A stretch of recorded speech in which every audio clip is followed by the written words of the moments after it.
This video will demonstrate administering a peripheral IV fluid and secondary IV medication through an Alaris pump. First, you will do your medication reconciliation, where you will compare your medication orders with the MAR for accuracy. Next, you will check the MAR and determine when medications are scheduled. You will review the patient's history and complete any medication math for your secondary IV administration.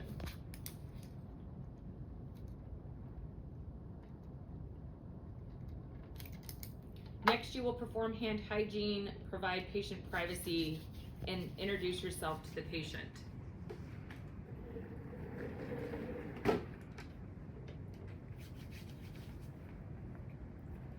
Hello, my name's Ken. I'll be a nurse. I'm going to start some IV fluid with medication. Identify patient utilizing 2 identifiers and provide patient education. Can you tell me your name and date of birth for me? And do you have any allergies? Review the patient's allergies. Next, you will take your IV fluid, medication, and MAR to the patient's bedside and bring any supplies needed for administration.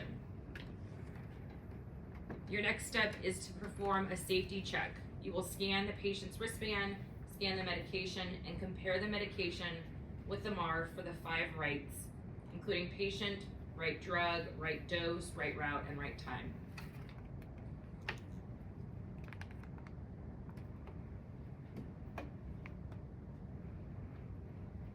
You will prepare your medications appropriately.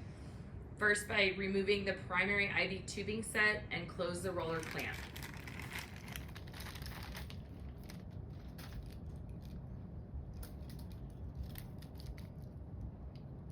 Next, you will spike the medication for the continuous IV and squeeze the drip chamber halfway to fill.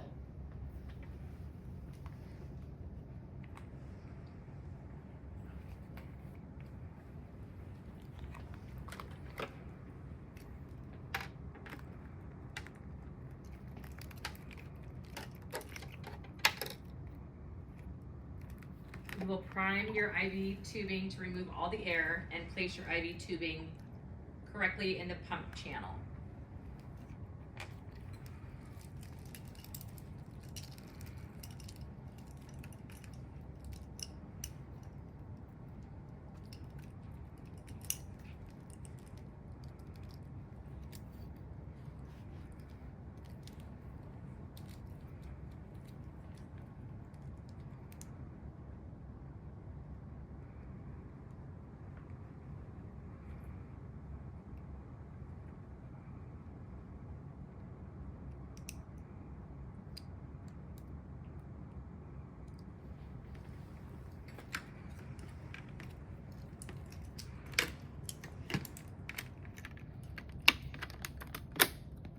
Next, you will don clean gloves and vigorously clean the needleless connector for at least 15 seconds with an antiseptic pad.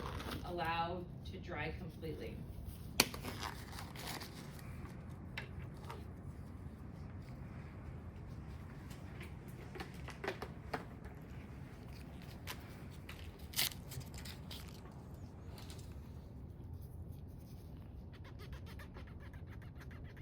Next, you will flush your venous access device. Then, while maintaining sterility, attach the pre-filled normal saline syringe to the needleless connector. You will unclamp the catheter and aspirate slowly to assess for blood return. Next, you will inject the normal saline slowly and observe the site for infiltration.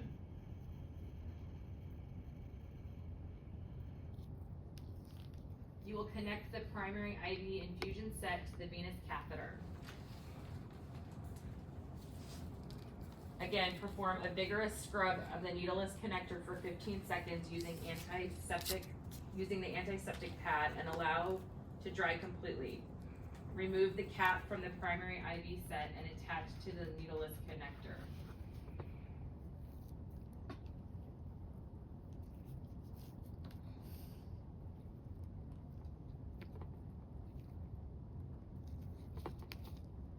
Next, you will turn the IV pump on and select the appropriate guardrail IV fluids on your pump setting.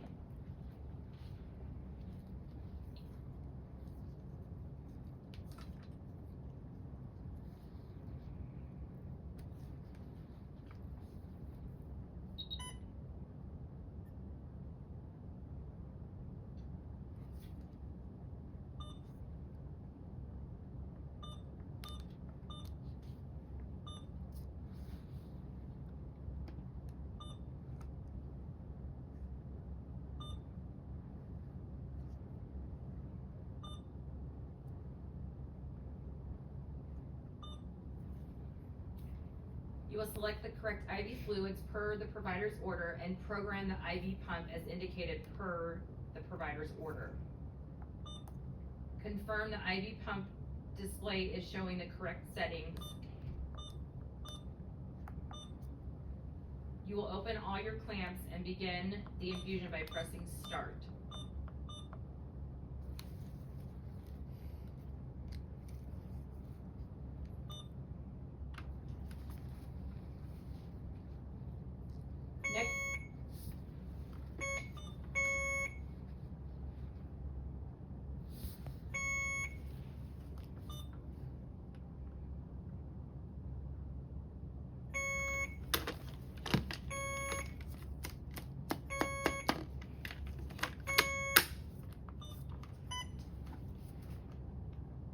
Next, you will prepare your secondary medication appropriately.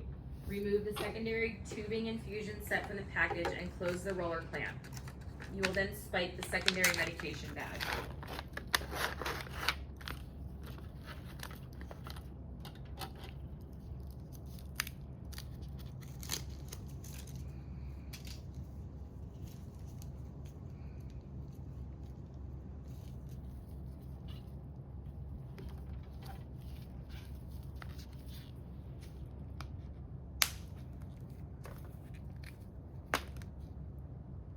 Maintain aseptic technique. Next, you will perform a vigorous mechanical scrub with alcohol pad for at least 15 seconds on the highest needleless port on the primary tubing.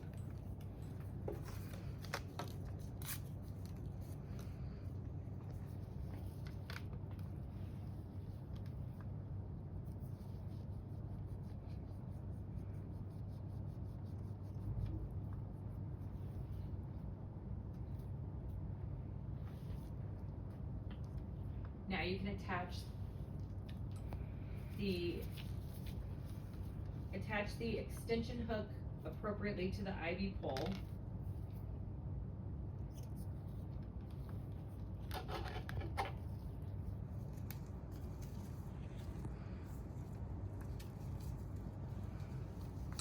Hang the primary bag to the lower portion of the extension hook.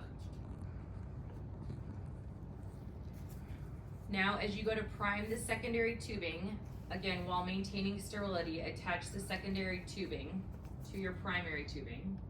You'll open the roller clamp and bring the secondary bag below the primary bag. Once the drip chamber is halfway full, reclamp the tubing and hang on the IV pole.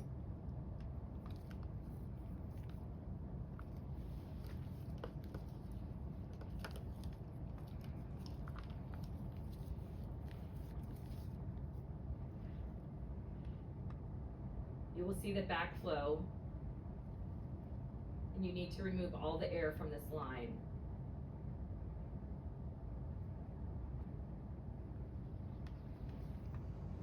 Select secondary setting on the IV pump.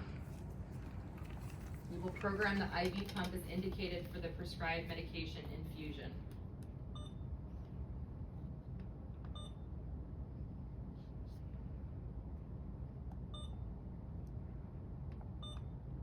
Confirm the IV pump display is showing the correct secondary settings. Verify the roller clamp is open and then start your secondary infusion.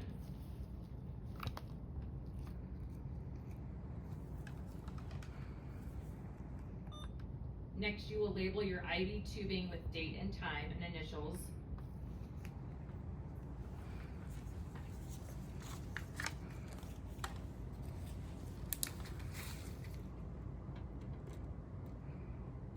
Observe the patient for any adverse reactions and verbalize any adverse reaction findings.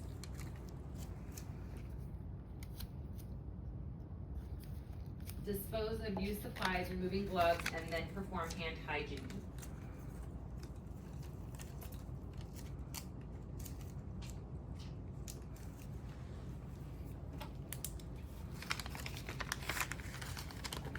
Ensure the patient is in a safe position and the call light is within reach, and document patient care.